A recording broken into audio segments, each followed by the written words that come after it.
the chief on right now. We have the chief right now, the Minneapolis Police Chief, John Freutel, joining us right now. Thank you so much for joining us. Can you hear us, Chief? Yeah, we got you. Awesome. Thank you. Give us an idea. A lot of people are wondering. I mean, I don't want to assume it's a safety issue, but let us know why you can't get in there, because I know you guys are trained, and I know it kills you to see the city burning, and you want to be in there. We're talking about the 3rd Precinct, of course, Chief.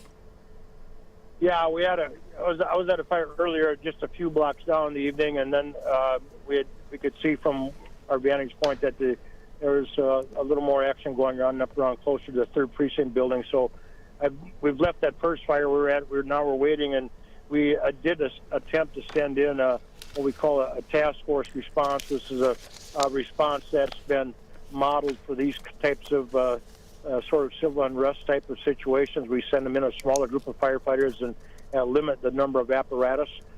We tried to get in there, but the situation was just untenable. When? We've had, this was probably an hour and a half ago, I'd say maybe a little more. We tried getting in.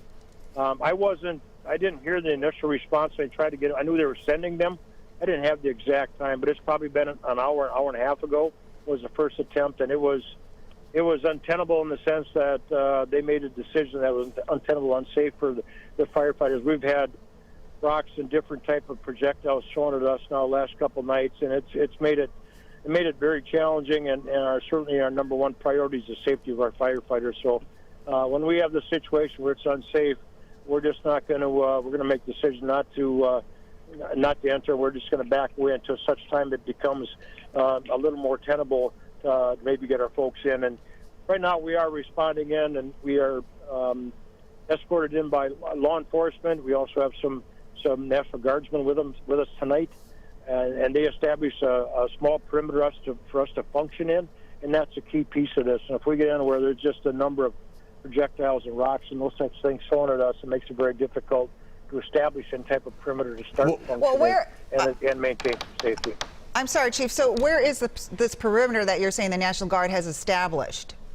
Where are they? That was just established for any particular fire we might have tonight in that area. They're gonna either National Guardmen Guard personnel will escort the firefighters in, and or if they're not with us, then the Minneapolis Police Department will escort the crews in and establish a small perimeter. And I'm talking about maybe the size of an intersection, so we can at least get our vehicles in there and hook to fire hydrants and start, applying water to the fires. And that's the challenging part there.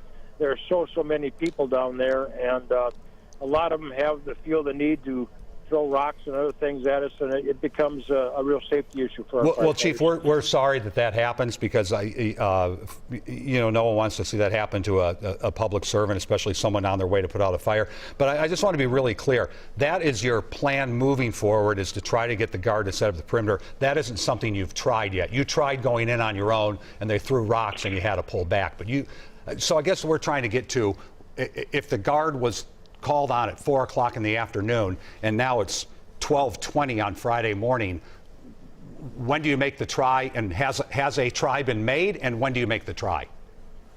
Yeah, matter of fact, I've been asking for an assessment probably every half hour or so just to see where we're at. I just asked for one. I was just at a different location checking on another situation, and I asked for an assessment prior to me leaving, which has been about half hour ago. I will get back to where we've been staged, and I'll ask for another assessment. I may even go over and do a visual myself to see if it's a tenable situation. We may be able to get in there. I have not had any visual eyes on that scenario, that situation over there at all. I know that we do have cameras in place, and members of the command staff are watching those cameras as we speak, and so I will rely on their assessment and their visual assessments that they're making, that we can effectively make an attempt to go in and extinguish those fires. Chief, earlier the city of Minneapolis had tweeted out that they heard some unconfirmed reports that gas lines to that 3rd precinct have been cut and other explosive materials are in the building. How much do you know about that? I heard the same sort of report. That is, I have not been able to confirm that at all. I have no knowledge in regard to what may or may not be stored in the 3rd precinct. I did hear they were tried to sever a gas line, and I have no other details in regard to that at all. Chief, how many National Guard members do you have at your disposal right now to help you? I believe at the one location I have right now, I believe we have about 34 or 35 guard personnel with us right now tonight. And in addition, I also have Minneapolis Police Department also assigned to one of my task forces also.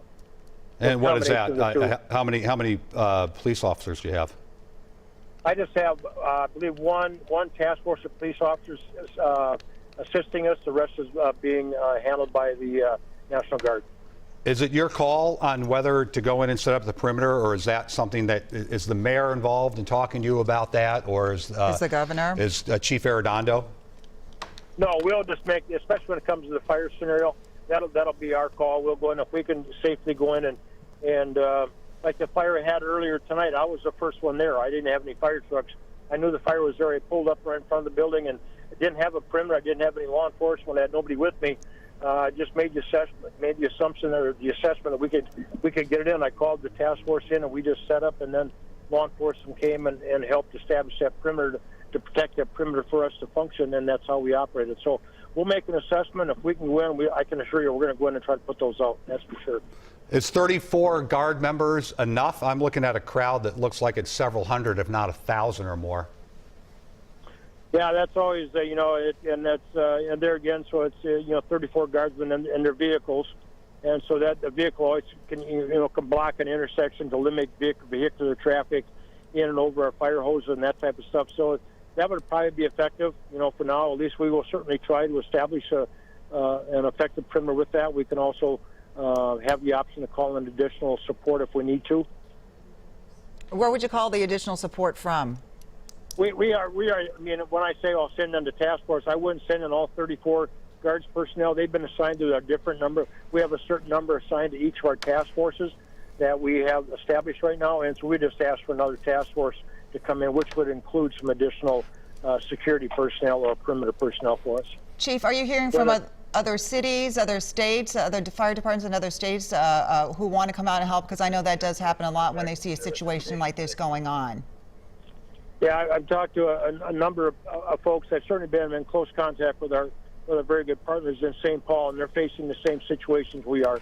They are strapped for personnel as well as we are, and trying to be deal with all the situations and the fire scenarios that they have going on in St. Paul. And I just spoke to them about an hour and a half ago, and so we certainly are sharing information, and they are. They're having the same challenges that we are over here in Minneapolis. And the challenge is safety, rocks, projectiles, inability to get in.